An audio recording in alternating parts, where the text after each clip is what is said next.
wrote about you a couple of years ago for the Times, and I pointed out that you've made every conceivable kind of movie there is. You've made a Western, you've made a boxing movie, you've made some romantic comedies, you've made a firefighting movie, you've made a space epic. I've probably left some out. You've made 2 Dan Brown thrillers. And what I said at the end of my piece was that having exhausted all the major genre, you were now into subgenres. And your last movie, Rush, was a car racing film, which nobody had made one of those for a long time. And now your new movie, In the Heart of the Sea, is a whaling picture. Well, they haven't made a whaling picture for 50 years. Well, you know, look, I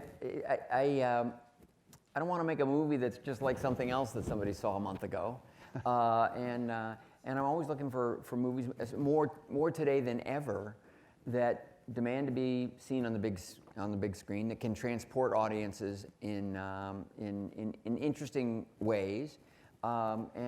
This particular story I thought was a very ambitious one, but I feel like audiences, they deserve our ambition. When I saw this movie a couple of weeks ago, I realized that one reason people don't make whaling pictures as much as perhaps they should is that it's really hard. I think this is probably the most complicated movie that I've made, and I was very grateful for all my past experiences that I could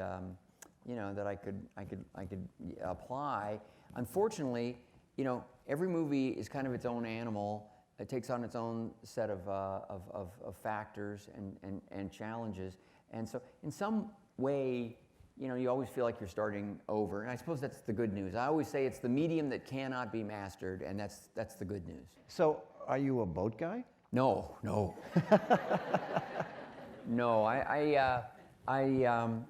no, when I was a kid, I was kind of phobic about the ocean. And I'll tell you why. I was a kid actor. I was on the Andy Griffith Show and things like that. But I would also do in the off season. Thank you. On hiatus, I would sometimes appear on other TV shows. And one of them was Route 66. Do you remember Route 66? 2 guys in a Corvette driving from town to town and solving people's problems. One of the problems that they were trying to solve involved a boat that was catching sharks and, I don't know, doing some medical research or something. So I was supposed to play the scientist's son who was out on the boat. I don't know how, but somehow I guess I'm supposed to have fallen overboard. So we were shooting out in the Pacific Ocean, and I could swim fine. I'd never been swimming in the ocean, and it came time for me to have to sort of jump in there. So my dad was there supervising the whole thing, but I jumped in. I was underwater, opened my eyes. Oh my God, that scared the hell out of me. I just couldn't see anything, or what I could see was dark and scary. And I popped up and I started screaming, "Dad, Dad!" Fortunately, I had a dad in the show, otherwise it would have been ruining the take. But because it wasn't a line of dialogue, it was me screaming for my dad. And the stunt people jumped in and pulled me out as it was scripted. And of course, the director said, "That was good, we need to do it again." So I did it again. The second time it was a little easier, and I was kind of proud of myself. But within minutes after I was on deck, dried off, there was a lot of scurrying around, and there were a lot of excitement. And they said, "Oh, good, this is going to be great. We can use it. Roll cameras." And they actually caught a real shark right there where I'd been in the water. And he was a big guy, too. So honestly, I really didn't like the idea of being in the ocean.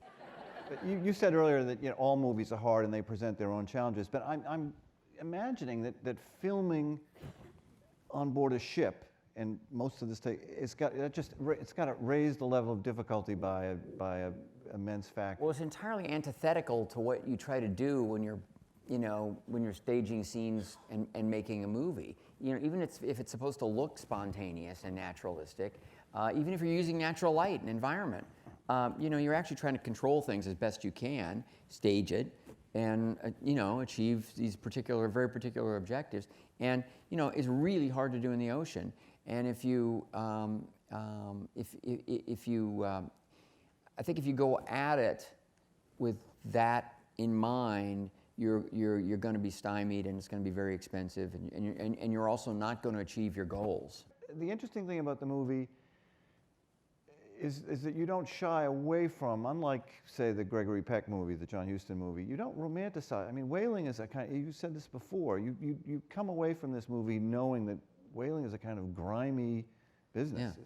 Well, it's, you know, I mean, it was brutal, and while I wanted the movie to begin on a kind of a romantic note, sort of more from that boy's point of view, like he's off on the adventure of his life, and I kind of shot it that way, and we kind of and played it that way with a little flair, you know, and a sense of fun, and in the first whale hunt, you know, that changes, and it's really through his eyes we begin to see that, you know, the truth of this, the brutality of it, you know, I felt that it was important to reflect that. I certainly, on a political level, I mean, I'm not interested in trying to romanticize whaling then or now, but I also wanted to look at it in a clear-eyed way and say, this, you know, this is how it worked then. This is what they did. And then when the whale attacks, you know, it's not the shark in Jaws. It's actually, I like to say, it's kind of like King Kong. You know, it's a force of nature embodied by this giant mammoth creature. So what then switched you, I mean, to directing? You made this choice. I mean, you could probably still be an actor today, right? I'd probably be, you know, I'd be playing the granddad on some sitcom. So when did you start getting interested in directing, and when did you decide to make the switch? Well, you know, I did watch my dad directing plays a lot, and he never directed film or TV, but he was also a writer. He wrote some for the Flintstones and other TV shows, as well as acting. And most of the directors on the Andy Griffith Show had been actors. So I began to see that there was some sort of path. I loved everything about being around the set. I was fascinated by the camera stuff. I was interested in the writing. It was a very collaborative, kind of collegial, relaxed environment, and yet there was this kind of professionalism and focus as well on that show, led by Andy. And by the way, I'll say the New York Times panned that show every year. A little revenge for Andy from the grave. But I don't think I've ever really had the performer's personality, and literally by the time I was 8 years old, when people would say, "What do you want to do when you grow up?" I would say, "I want to be an actor, writer, producer, director, cameraman, and baseball player," because I thought it could be a seasonal thing. And by the time I was in my teens, I just was feeling a real calling, and I fell in love with movies in the '60s, kind of The Graduate. Made me understand that movies could be this kind of experience that could just reach you in a way that nothing ever had before. And that was a great era with Zeffirelli's Romeo and Juliet, and you know, Norman Jewison's In the Heat of the Night, and Bonnie and Clyde, Arthur Penn.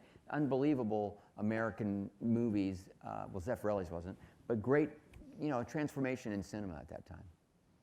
I got the feeling from talking to you after you had made Rush, and I'm getting it again, that partly it's the challenge of these, just precisely because Rush was hard to make. The logistics were hard, the filming, you know, you figured out a new way to film a car race, which can be the most boring thing on earth.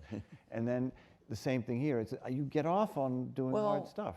Yeah, that's not the compelling reason, but I also like the fact that I'm experienced enough and just fearless enough to not let those things, those challenges, stand in the way of a story that I think is interesting.